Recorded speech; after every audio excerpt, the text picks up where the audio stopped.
So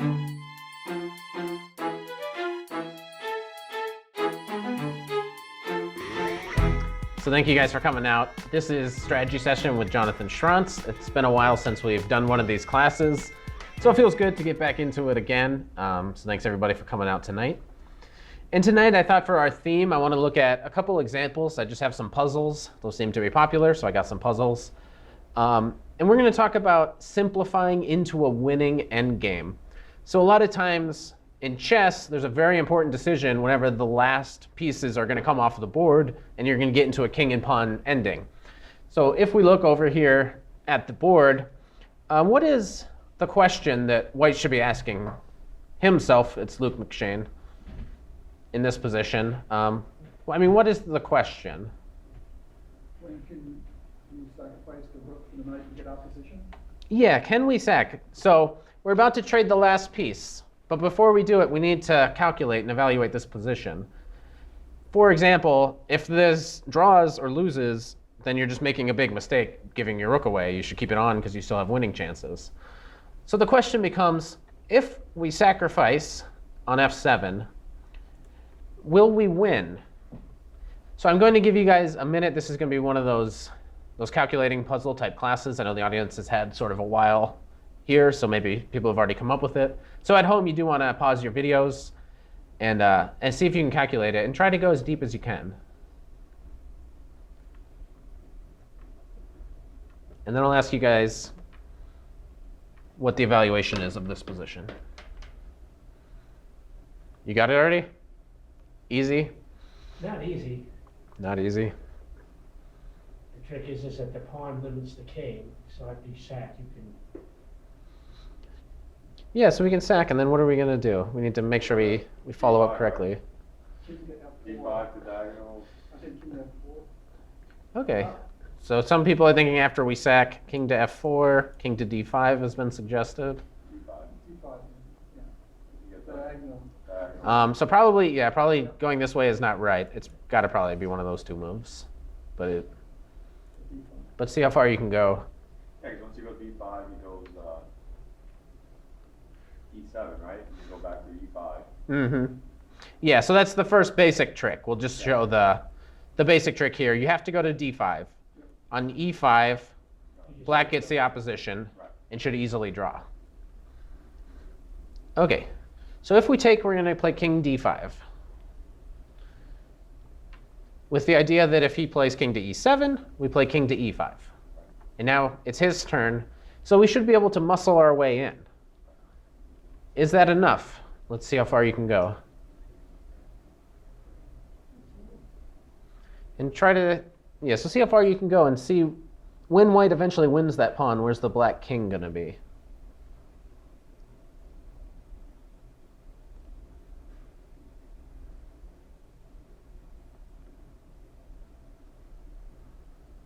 Probably G8 or H8. Probably G8 or H8, yeah. Yeah, so if you've calculated, let's imagine now our king wins this pawn on G6. And the opponent then plays king to G8. Is that a win? And if so, do you see the move? It's a win, right? Yeah, so what if it is opposition, but it's white's turn? White has a king on G6, black has a king on G8. And now white is forced to move. Is it still a win? OK, we got a lot of heads nodding yes. I don't think so. You don't think so? OK. And that's, in this position, you'd better make sure you're certain. Otherwise, you should just play some random move and keep your rook on the board.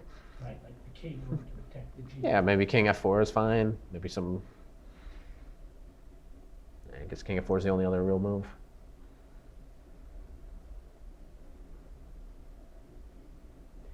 And so all too often, people, they sit and they calculate on like every move for a long time. And I've noticed in a lot of like beginner games or when I like teach students and stuff, a lot of times they get to this decision where they're going to trade the very last piece, but they don't really think of the consequence because something very real is going to happen. Now the result is just like determined. It's a win, a loss, or a draw, and it's like rather easy. It's just a technical task of calculating it.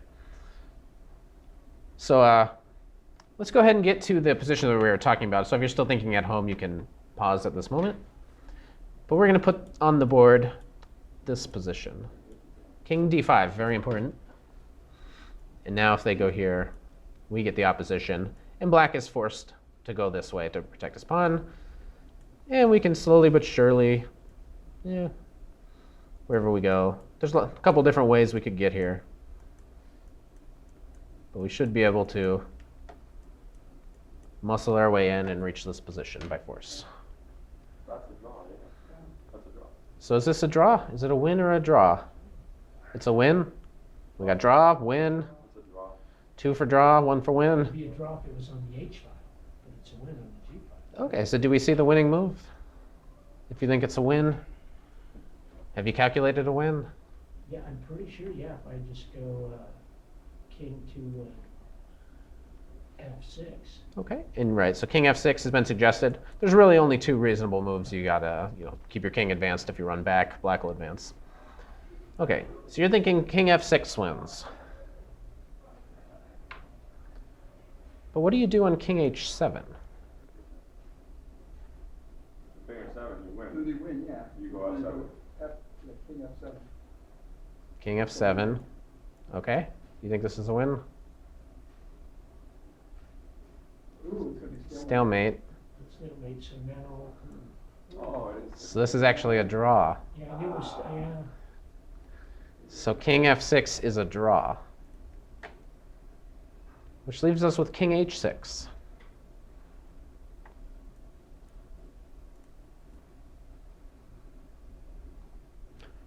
Well, if you run away, we play king to h7. So you play here.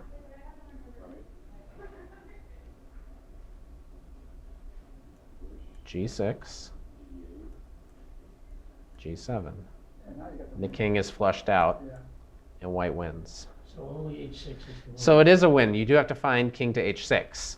So a big congrats to anyone who from the very start in this position was able to identify that it is a win, and hopefully you found king h6 in that position, because I think that was the tough part for the higher rated players. But this actually is a win. So white did go on to win. Resignation was like somewhere around here. I think when he took the knight, they just agreed because they're 2 grandmasters playing. These are good right then. Yeah, 2 grandmasters, they get it. Okay. Now I'm going to show another, where did it go? Another example of a very similar endgame. Let's see this. This font is so huge. Okay, this is the game Nigel Short versus Ivan Cheparinov. It's from 2008. And it is white to move because white is in check. And I'll give you guys a minute, and then I'll kind of ask you what's sort of the general question that we should be asking in this position. Yeah, do we have a way to liquidate? And if we do, is it a win? So again, we're up in exchange, but now there's a couple more pieces, so it's slightly more complicated. You're talking about bishop takes and then rook takes bishop. Yeah, so we have this sort of idea, but we got to make sure we play accurate. So these ideas are in the position. We can trade everything.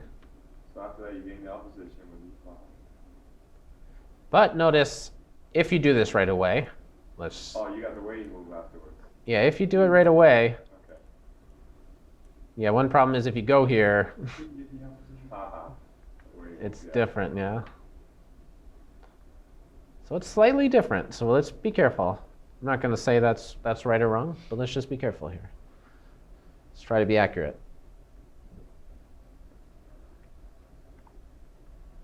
You have to take the knight, right? Because you have to keep that pawn. You pretty much have to take the knight. I mean, otherwise you're dropping your pawn. And then king takes is forced because the bishop's pinned. That it's a win for white. That's a win for white. Okay. That's but yeah. But it's just a gut feeling, right? Even my calculations. Even your calculation. Waiting move. Need a waiting move. Okay. Even the waiting move we make. Do we have one? The rook somewhere. Could the king go back after you exchange stuff to E4 instead of E5? After we exchange and the king takes, can the rook go somewhere? Right. Sure, it can go anywhere it wants. Well, no, I'm saying bishop takes knight, king takes, rook takes, bishop, king takes, Right. and I'm wondering if now you're gonna. Yeah. E4, Okay. King E4, And the king just steps up to And then F6. I'll- well, but hang on though, okay. And now you push your pawn. Well, okay. Let me- Move up there. Yeah, push the pawn, okay. and now Yeah, that's you're in interesting. good shape. If that doesn't work. then But it doesn't work, so. I don't think you have to let your rook go so quickly, because the king is I got a stuck in possibility. How bishop. about this? Maybe this, yeah. So Bishop takes knight, Bishop takes knight. and then pawn off, check. Ah, yes, this is an interesting nuance. Because the king has to stay Ah. on that bishop. Yeah. And, okay, so we're looking at bishop f6, king f6, g5, Yeah. king back, rook takes e7, takes. And now look, we get the position from our other game. Huh, So this is actually the correct solution. nice. Good. All right. I got lucky. And that was played, and hero resigns because now we have the opposition, and black has to go this way.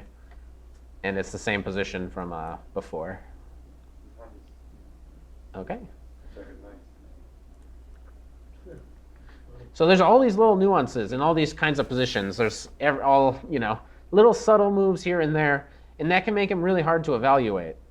And let's look at another example. So this will be slightly different.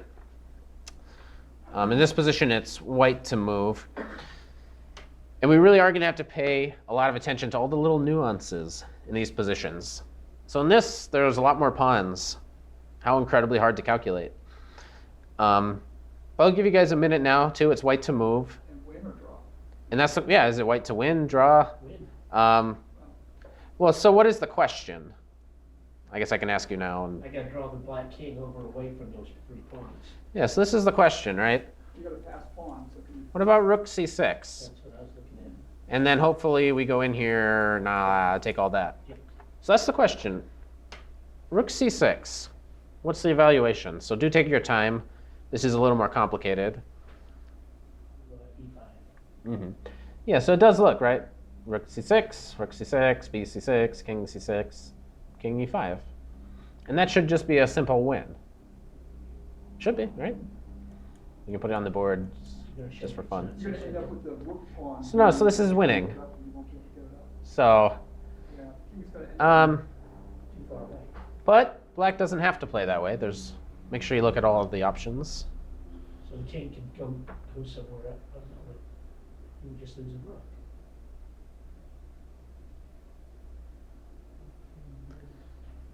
Okay, so if you play rook c6, I have to take. Otherwise I lose a rook. Okay, and you take back on c6 with a pawn. Now it's black's turn. Oh, and he comes. We don't back have to take the pawn right away. Right, he can kind of zoom. Well, do I have a defense or not? Yes, That's the F4. question. King is F4. If f4 works, that's an interesting idea. 4, 8. f4 Maybe you takes. have time to come back to the pawn. Yeah, especially if you end up with a rook, the H pawn, rook pawn, that's a tough one to push. Yeah, so we're noticing, if you're just left with just a rook pawn, sometimes it's Get that one it's done. tough. If we only have this guy, then black's option becomes, can I run into the corner in time? Right. Yeah. So we have a lot of the ideas. But now we're going to have to put it all together. Yeah, the And I- calculation part is the hard one. Right, the calculation part is the hard part. The idea is- The general vague ideas, those come a little more naturally, but the question is, Okay, so he doesn't take the C6 pawn right away, he pushes F4. right, you can't take right away. And then, So your idea is f4 right away. So if white pushes, then he has to take. No, then you can push, right? So if white doesn't take the F4 pawn, he pushes his C pawn, Okay, and you're looking at the move f4. F4. Okay, So let's say white just pushes his pawn. this one. Yeah. Okay, Yeah. also I could You have to take just it. take, but You have to take so he takes. it, right. And then white takes F4. Okay, And then the idea is that you can get back. Stop the F. Yeah. yeah, I don't see you winning this though. Huh? I don't see you winning this one. How about instead of doing the rook up first, white does instead H4? H4 is definitely a very useful move for white. So if rook c6 doesn't win, for sure you should just play h4. That's just a useful move, gaining more space. and a lot of these ideas, white is a little bit closer to the queening square. So for sure, that's a move that is very strong. Not the right move here. I'm not saying it might be right, it might be wrong. Are we looking for I've a yet to win say. for white or a draw for black? I just want to know the evaluation. What happens? What happens? Because if it wins, then I'll just play that. I win. It looks like an easy win, but then you. Looks like an don't easy have to win. take. No, it looks like a You draw. don't So have there's- to take. There is a resource black has that we've missed, That white has? that black has. Black has.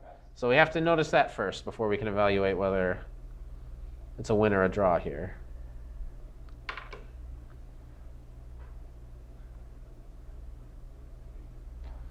Rook c6, rook c6, b c6. Black to move. Right, yeah, perhaps you don't want to trade. You'd only trade if you think it's a win. Otherwise, you play h4, which is probably the best move in the position, which is a big hint to help spur the class along. So when we play h4. You should. Oh, okay. Yeah, it's best move. Yeah. But why does this not win? This is actually a draw. Is it the F4 idea? Okay, we have to take. It's not the f4 idea. No. Yeah, I thought it was G4. Black has another move here. And this is why these are really tricky. It's, not easy to see. All right, so it's gotta be another G4 Because on. my next move, I'm going to go here, force you away, Can't move. and I'm running in. But as has been kind of said, if we can get it down to just this guy, maybe we can Yeah. take this guy here and then run to the corner. You want to do the classic 3 pawns in a row? The classic 3 pawns in a You know, row. when you move it, one's going to slide. Right, so black plays here and gets 3 pawns in a row. Oh. I've probably done that. Yeah. And yeah, there is that breakthrough. If it's 3 in a row versus 3 in a row, there's a breakthrough idea. Or it can't be G4, because then he just pushes the C pawn, and then he gets it anyways. It can't be G4 Yeah. because it's illegal. Well, G4. No, that's what I'm saying. She's got G5. It can't be G5. All right. So I go here, right? I mean, force you away. Okay, you have to take that. You did. Oh, again. No. He's gonna have enough time to get over to the H file, black king. So E5 and then F4, right? So you go up. F4. He has to take. F4. He has to take. You have to take, yeah. I mean, you can't give me this passer No, here. He's gotta win. Have to take. Right. And then Be careful. Black does not have to take, Black doesn't have to take. and the black king can get over to stop that white pawn on G. Yeah. Well, so if you don't take, you're saying, no, you're going to get over here somehow. Yeah. What if I just go here? Well, then I'm going to win with the 2 pawns down here, right? You are? Okay, so let me go here first, I guess, because that attacks that thing. Protect it. All right, and then let me go here. yeah. Yeah, it looks like I win. Yay. Alright, so So you don't have to take, but not taking loses. So in a way, you have to take. All right, so now you gotta take it again. All right. And now the black king is over. And do I make it in time? Does black make it to the corner in time? No. No? So, I mean, white has to go here. you don't have to make Oh, we have to, if you don't Black take has the to go pawn, here. take the pawn right away. Don't take the pawn right away. Yeah, and you move your pawn up. It's tricky. 'Cause I mean, It is you tricky. Keep going. All right, so you can get there before he does. Yeah, You so know, obviously, pawn so right here now. You and can't draw. do that. But you also can not do that. Also, if you go here, Yeah. I can go here, or I can push, either way. And you're gonna have to go this way eventually. So it's actually a draw. And it's due to this, tricky move in this position. I mean, congrats if after rook c6 you could already see this idea of g5 and f4 and then making it into the corner. That's why these are really tricky. And so, as was stated, I mean, just the move h4 is very strong. Might not be winning, but it's like black now has to go back or make some other move. Interesting is that this now loses. Right, 'cause Now the we're- rook- Now this check is too strong. Yeah. You don't have this idea anymore, and once you have to go get this guy, my king does stroll in and get the guys. So the point is always win before the end game. So always win before the end game, and you'll never have to calculate this kind of position. That's definitely the point of this whole lecture. Yeah, you hit it right on. H4 almost puts black in the Zeus line, right? I mean, It does. two almost. Yeah, so H4, I mean, I just have to like go back. One tricky thing is it's also hard for me to advance because anywhere I go, you have like a rook check, and then the rook goes back to b6. But for sure, white is for choice now. And yeah, so I mean, this is tricky. So you have to make sure you see all the right defenses here. So let's go to another one. You can fake the openings, but the end game, it's just straight calculation. Okay. So this position is white to move. So again, I'll give you guys a little time, and at home you may want to pause just to assess the position. But first, what is the question? Can white take the pawn? Can white take on e5? Yeah. Is that a win? Is it a draw? What's going on? So that's the first thing we're going to look at. And this one's my favorite, so take some time because I like it personally. Now, I've shown this to a couple of people today, and they said this is by far not the hardest. That one I just showed you, way harder. But it's my favorite, so take your time. So rook e5, we don't have to take right away. We can play king f6. Okay, that's very good to know. And if you take it, the king's in front. Right, and then we have to take it because you're attacking it twice. Okay, so I have to take, and you play king takes e6. You're even closer to when you took the pawn. So we get this position. Here's the black king, here's the white king, and it's white to move. So it becomes, is it a win? Put pawn to b5. Pawn to b5, yeah. So with the king on e6 and the white king on e4, b5. Yeah, very good. That wins. That's the claim, at least. That one wasn't that hard. Wasn't that hard? Well, you haven't solved it yet. Actually, it doesn't win. It's not the win. It doesn't win. Doesn't win. But that's the correct line. Okay, so we take king f6, and now we got to trade, and the king goes to e6. You play b5. Now it's black's turn. And it's not over. The puzzle's not over.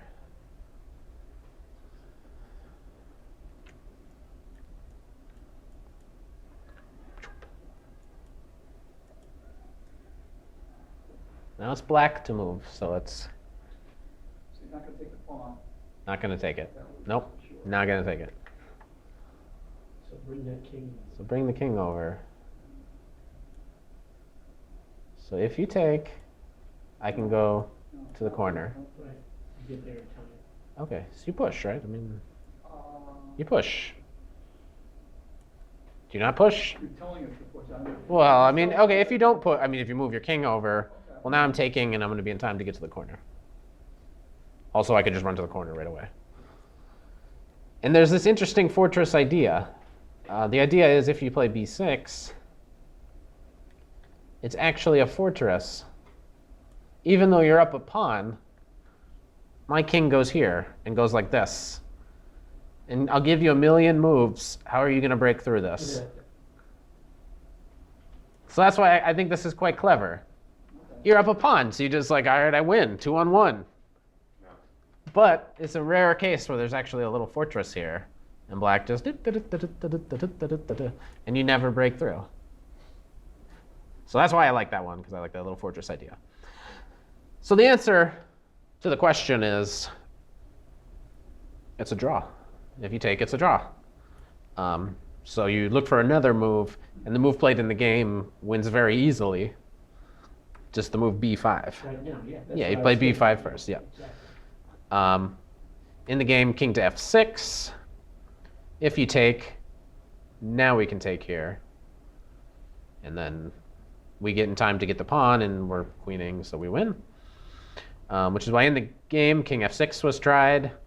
But now white won rather simply by just bringing his rook over here, winning the pawn, and white won. So it's very important. I mean, it just seems so natural, right? I'm just going to take the pawn, 2-on-1, should be a slam dunk. But it's not. It's not. These are really tricky. So I don't know what time it is. We'll do one more. This one, I've showed this one before. I don't even remember this one, so let's do this one to finish it off. Maybe I can figure it out. All right, so it would appear that is in check, leading me to believe it's black to move. So suspicion I have. White's in check. Black is in check. Oh. So I flipped it. Okay. So here's H8, here's A1. So these guys are going like this. We're going like this. It's important to draw these arrows. And this guy moves like up and down and oh wait, I'm not sorry, I'm used to teaching my my 4-year-old, so I just slipped it back into that mode. Okay, black is in check. And before I give you guys a minute to really think about it, what's the question? And you take the pawn. Yeah, so we basically have two options. Either we take or we move our king out of the way. Let's say king to c7. And I think I know the answer. I'm a genius.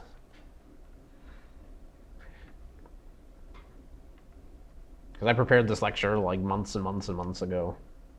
Good thing I was able to figure it out again. You don't have to take the pawn, right? You can play king to c7. So we actually have to analyze both variations. Well, I was even looking at king to, King e7 or what? Okay, it's worth a look. I assume I just take on f5 though. King e7, I just take and I'm up a pawn.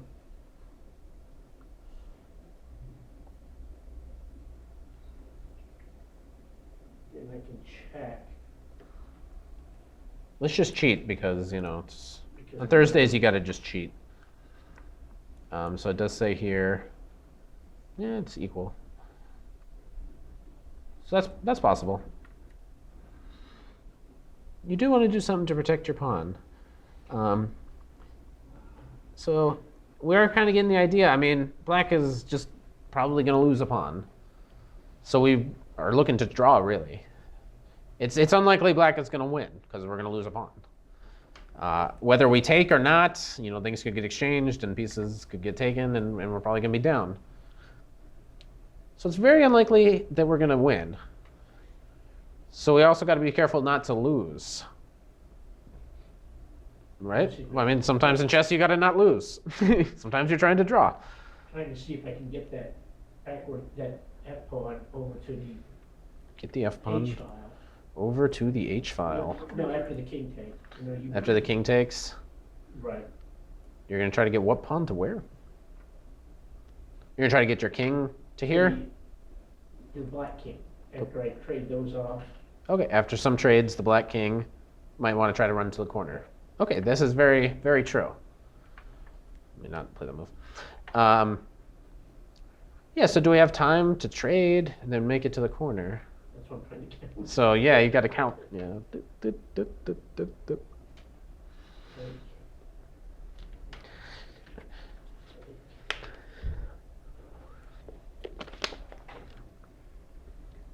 And yeah, sometimes it's difficult, even when it's super straightforward and forced, you know, just this ability to see 6, 7, 8 moves into the future can be tough.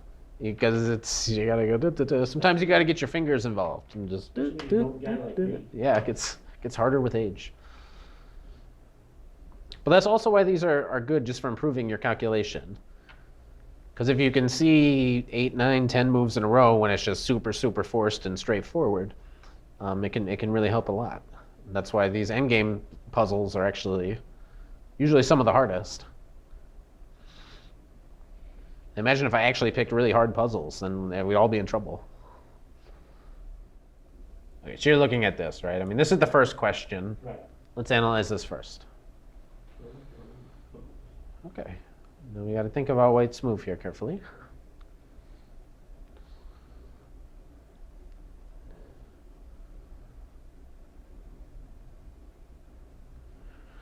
So if you're white here now, I mean, what's the first thing you want to calculate if you want to win? Simply.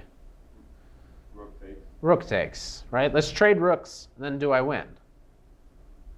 That becomes the question now white should be asking himself. You at least won't lose. Or Because, you, You at least won't lose? yeah, I don't think if you trade rooks, you won't lose. White won't lose, but But I'm looking at if you take the F pawn now with the king. yes, this is also an option. But let's look at the straightforward move. Because this was played in the game, and black resigned, giving an indication 2,500 versus 2,400. Why did he resign though?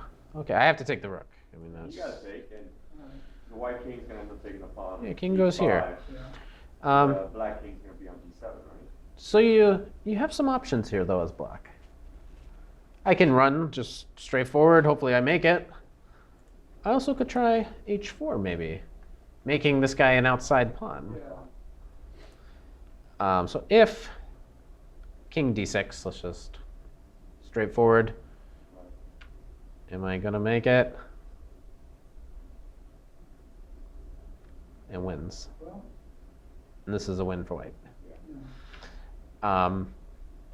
So slightly more interesting is h4, and I have to take it. I can't let you queen first.